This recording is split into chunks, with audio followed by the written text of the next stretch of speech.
Olá! Hoje vamos fazer uma análise focada em algumas súmulas bem importantes do TST, o Tribunal Superior do Trabalho. A nossa base são os textos que recebemos de súmulas TST, temas de direito trabalhista. A ideia é clarear esses pontos, né? Exato. As súmulas, elas são como um guia, né? Consolidam o que o tribunal pensa sobre assuntos que aparecem sempre, essenciais para as relações de trabalho. Vamos dar uma olhada em cada uma que a gente tem aqui? Perfeito. Vamos começar então por algumas questões de processo. A súmula 122, ela fala de revelia. O que acontece na prática se a empresa falta na audiência? Olha, a consequência é séria. A empresa é considerada revel, ausente, né? E isso pode fazer com que os fatos que o trabalhador alegou sejam considerados verdadeiros. E um detalhe importante: não adianta só o advogado ir com a procuração. Ah, então a presença do representante da empresa é crucial mesmo. Exatamente. A única escapatória, assim, é se tiver um atestado médico muito específico comprovando que o dono da empresa ou o preposto não tinha como se locomover naquele dia. Só isso. Entendi. Bem restrito. E sobre recursos?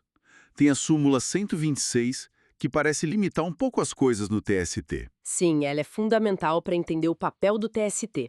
Ela diz que não dá para usar recurso de revista ou embargos para pedir para o TST reexaminar fatos e provas.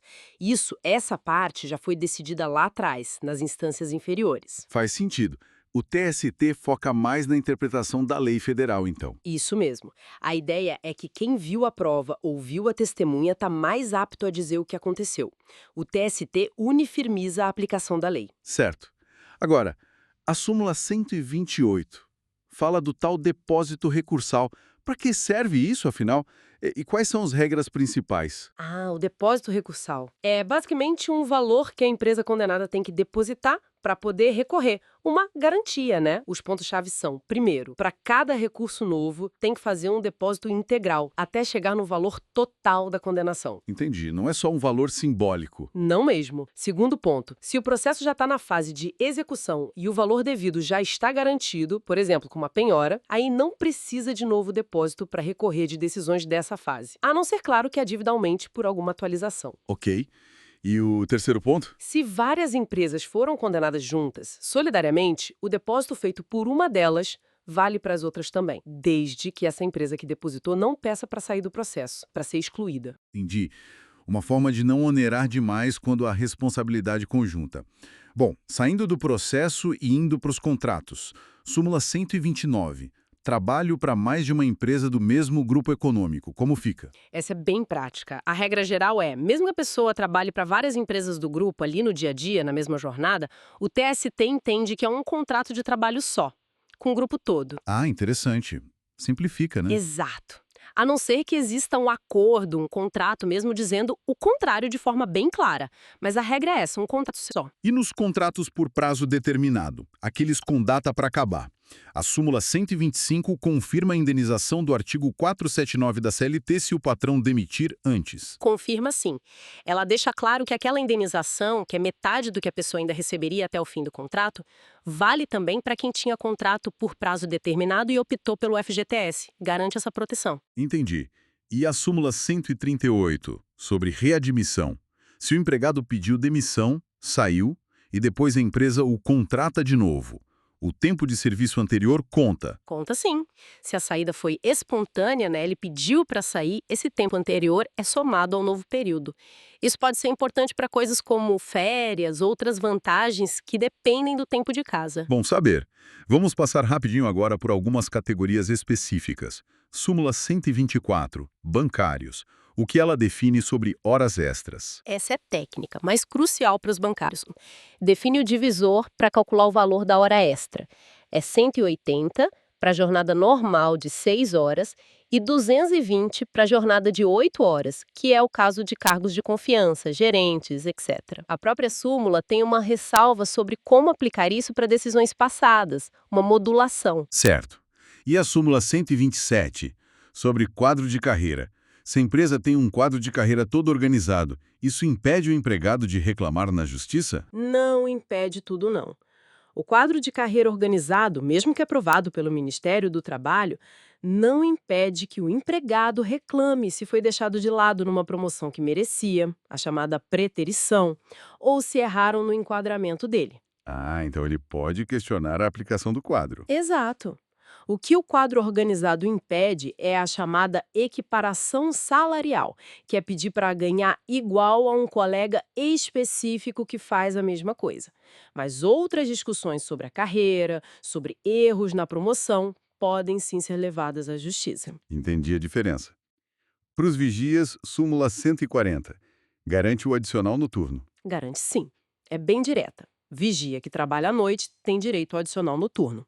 Reconhece a natureza do trabalho deles. E a súmula 143, para médicos e dentistas, fala de salário proporcional. Isso. O salário profissional deles, aquele piso definido em lei, é calculado proporcionalmente às horas que eles trabalham. A base para esse cálculo é um padrão mínimo de 50 horas. Ok. E para fechar esse bloco de categorias, a súmula 149 sobre os tarefeiros, quem ganha por produção.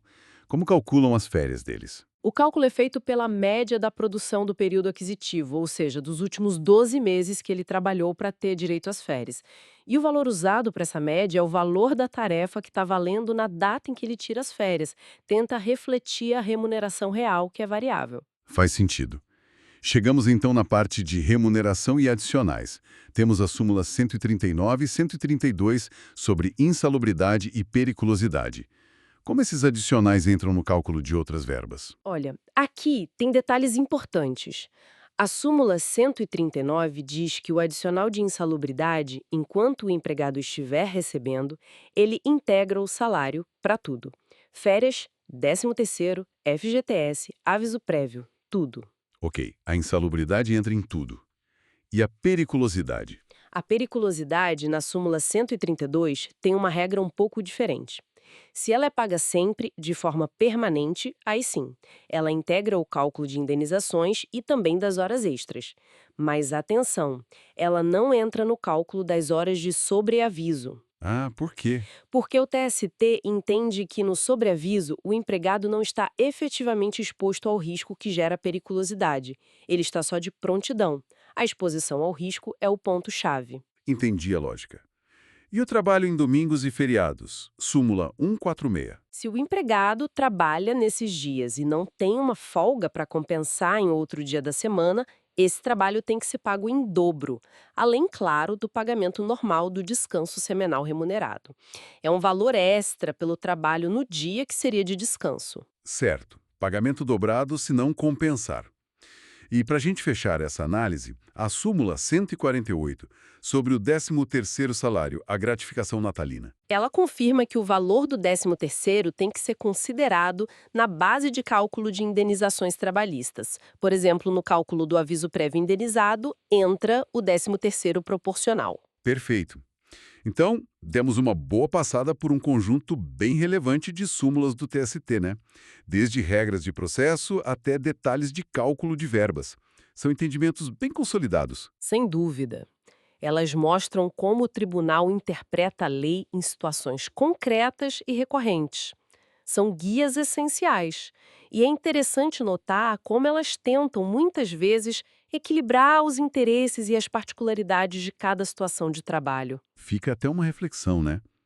Com tanta mudança por aí, tecnologia, novos modelos de trabalho, home office, freelancers, como será que esses entendimentos, muitos deles criados numa outra realidade, vão ser desafiados? Ou como vão precisar ser adaptados? É algo para a gente continuar acompanhando. Bom, esperamos que essa exploração focada nas fontes tenha sido útil. Para receber mais análises como esta, não deixe de se inscrever no canal e compartilhar. Até a próxima!